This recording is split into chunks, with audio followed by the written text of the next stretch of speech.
दोस्तों, क्या आप जानते हैं कि जापान ने एक बार अपने ही द्वीप पर सांपों को खत्म करने के लिए नेवले छोड़े थे, लेकिन 25 साल बाद जो हुआ उसने वैज्ञानिकों को भी हिलाकर रख दिया। नेवले सांपों का शिकार करने की बजाय एक ऐसा काम करने लगे जिसकी किसी ने कल्पना भी नहीं की थी, और नतीजा पूरा इकोसिस्टम उलट-पुलट हो गया। आज की इस वीडियो में हम बताएंगे कैसे एक छोटा सा फैसला पूरे द्वीप की प्रकृति के लिए सबसे बड़ी भूल बन गया और क्यों हर कोई 25 साल बाद चौंक गया। इसी तरह की और रहस्यमयी जानकारी प्राप्त करने के लिए हमारे चैनल ट्रू हिस्ट्री को आज ही सब्सक्राइब करें और बेल आइकॉन को प्रेस करें। जापान में कई छोटे छोटे द्वीप हैं। इन द्वीपों पर इंसानों का आना जाना बहुत कम होता है, इसीलिए वहां की प्रकृति लगभग वैसी ही है जैसी हजारों साल पहले थी। पक्षी, छोटे जानवर, कीड़े, सबका जीवन एक दूसरे से जुड़ा हुआ और बिल्कुल संतुलित था। लेकिन कुछ सालों बाद इन द्वीपों पर जहरीले सांपों की संख्या बढ़ने लगी। सांप ज्यादा होने से पक्षियों और छोटे जानवरों पर खतरा बढ़ गया। कई छोटे जीवों की संख्या कम होने लगी और कुछ दुर्लभ प्रजातियां भी खतरे में आ गईं। ये देखकर स्थानीय लोग और वैज्ञानिक परेशान हो गए। उन्हें डर था कि अगर जल्दी कोई कदम नहीं उठाया गया तो पूरे द्वीप की जैव विविधता यानी प्रकृति का संतुलन बिगड़ सकता है। समस्या का हल ढूंढने के लिए जापान के वैज्ञानिकों ने सोचा कि क्यों न द्वीप पर नेवले छोड़े जाएं। नेवले छोटे लेकिन तेज और चालाक शिकारी होते हैं। वे अक्सर सांपों को अपना शिकार बनाते हैं, इसलिए वैज्ञानिकों को उम्मीद थी कि नेवले सांपों की संख्या कम कर देंगे और द्वीप का संतुलन वापस आ जाएगा। इसी सोच के साथ वैज्ञानिकों ने कुछ दर्जन नेवले द्वीप पर छोड़ दिए। शुरू के कुछ सालों में सब कुछ ठीक लग रहा था। नेवले सांपों का शिकार कर रहे थे और सांपों की संख्या कम होती दिख रही थी। यह देखकर स्थानीय लोग और वैज्ञानिक दोनों खुश हो गए। उन्हें लगा कि उनका प्लान सफल हो रहा है और नेवले सच में द्वीप की प्रकृति को बचाने में मदद कर रहे हैं। लेकिन यह सिर्फ शुरुआत थी। आने वाले सालों में नेवलों ने ऐसा व्यवहार दिखाया जिसकी किसी ने कल्पना भी नहीं की थी, और इससे पूरे द्वीप का संतुलन बिगड़ने लगा।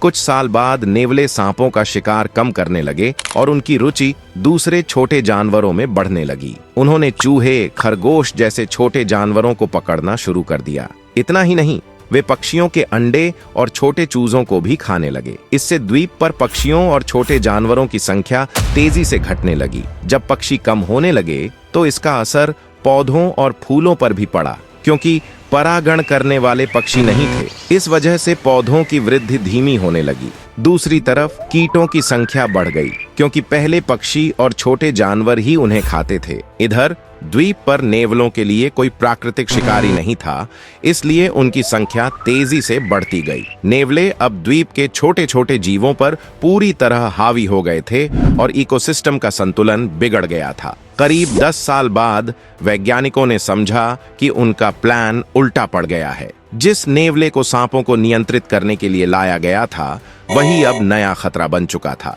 यह देखकर वैज्ञानिक हैरान रह गए। उन्हें महसूस हुआ कि प्रकृति में छोटी सी दखल भी बहुत बड़े और अनचाहे बदलाव ला सकती है। नेवलों का यह अप्रत्याशित व्यवहार यही सबक देता है कि किसी भी इकोसिस्टम में बिना पूरी समझ के हस्तक्षेप करना कितना खतरनाक हो सकता है। नेवले आने के बाद द्वीप का प्राकृतिक संतुलन पूरी तरह बिगड़ गया। पहले जहां शिकारी और शिकार के बीच एक प्राकृतिक संतुलन था, अब वह पूरी तरह बदल गया। कुछ जानवरों की संख्या बहुत कम होने लगी, जबकि कुछ की अचानक बढ़ गई। इससे पूरा इकोसिस्टम गड़बड़ा गया। सबसे बड़ा असर पक्षियों पर पड़ा। जब पक्षी कम हो गए तो पौधों पर भी इसका बुरा असर दिखाई देने लगा, क्योंकि पक्षी बीजों को फैलाते हैं और उनके कम होने से कई पौधों की प्रजातियां धीरे धीरे कम होने लगीं। साथ ही कीटों की संख्या तेजी से बढ़ने लगी, क्योंकि उन्हें खाने वाले पक्षी और छोटे जानवर कम हो चुके थे। इन कीटों ने फसलों और जंगली पौधों को नुकसान पहुंचाना शुरू कर दिया, जिससे खेती और प्राकृतिक वनस्पति दोनों प्रभावित हुई। यह असर सिर्फ जमीन तक ही नहीं रहा, समुद्र पर भी पड़ा। कई पक्षी समुद्र से कीट और छोटी मछलियां खाते थे, जब पक्षी कम हो गए तो समुद्री जीवन का संतुलन भी बिगड़ने लगा।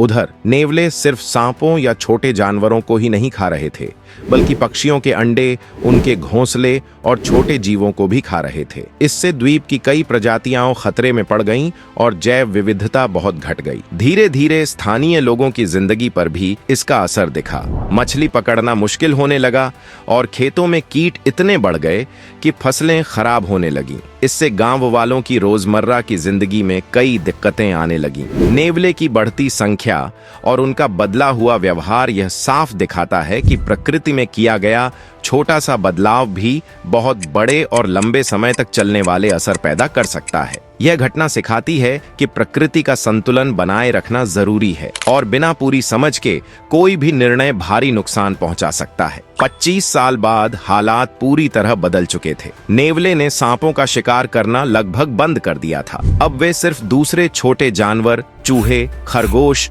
और पक्षियों के अंडे ही खाते थे। इसका नतीजा यह हुआ कि सांपों की संख्या फिर से बढ़ने लगी, यानी जिसे रोकने के लिए नेवले लाए गए थे वही समस्या फिर खड़ी हो गई और इस बार स्थिति पहले से भी ज्यादा खराब थी। वैज्ञानिकों को यह देखकर सच में हैरानी हुई कि एक छोटा सा निर्णय, नेवले छोड़ना, पूरे द्वीप की प्रकृति को उलट-पुलट कर सकता है। इस बदलाव को समझने के लिए कई वैज्ञानिकों और शोधकर्ताओं ने द्वीप पर जाकर अध्ययन किया। उन्होंने देखा कि नेवले के अचानक बढ़े व्यवहार ने कैसे पौधों, पक्षियों, कीटों और छोटे स्तनधारियों की पूरी श्रृंखला को प्रभावित किया। यह एक ऐसा उदाहरण बन गया जिसे दुनिया भर के वैज्ञानिक चेतावनी की तरह देखते हैं। यह घटना साफ दिखाती है कि अगर प्रकृति के बारे में पूरी समझ न हो तो किसी भी तरह का हस्तक्षेप बड़े नुकसान ला सकता है। नेवले को छोड़ने से जो अनचाही जैविक प्रतिक्रिया पैदा हुई वह इकोसिस्टम के असंतुलन का सबसे बड़ा और सिखाने वाला उदाहरण बन गई। यह कहानी हमें सिखाती है कि प्रकृति में किया गया छोटा सा फैसला भी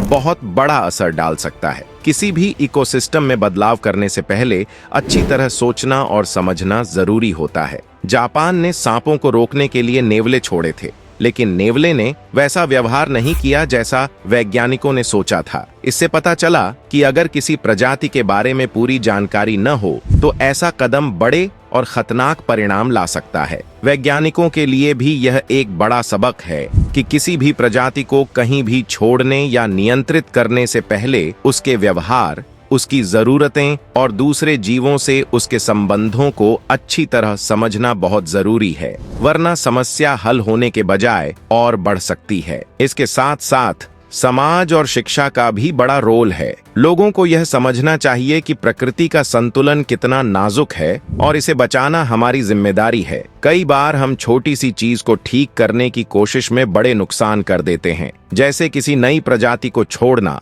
या पौधों और जानवरों को एक जगह से दूसरी जगह ले जाना। इसलिए ऐसे फैसलों में सावधानी, जानकारी और जागरूकता होना बहुत जरूरी है। आखिर में 25 साल बाद ये पूरी कहानी हमें एक बड़ी बात समझाती है। प्रकृति हमेशा अपने तरीके से जवाब देती है। अगर हम बिना पूरी जानकारी के उसमें दखल देंगे तो नतीजे हमारे हिसाब से नहीं बल्कि प्रकृति के हिसाब से आएंगे।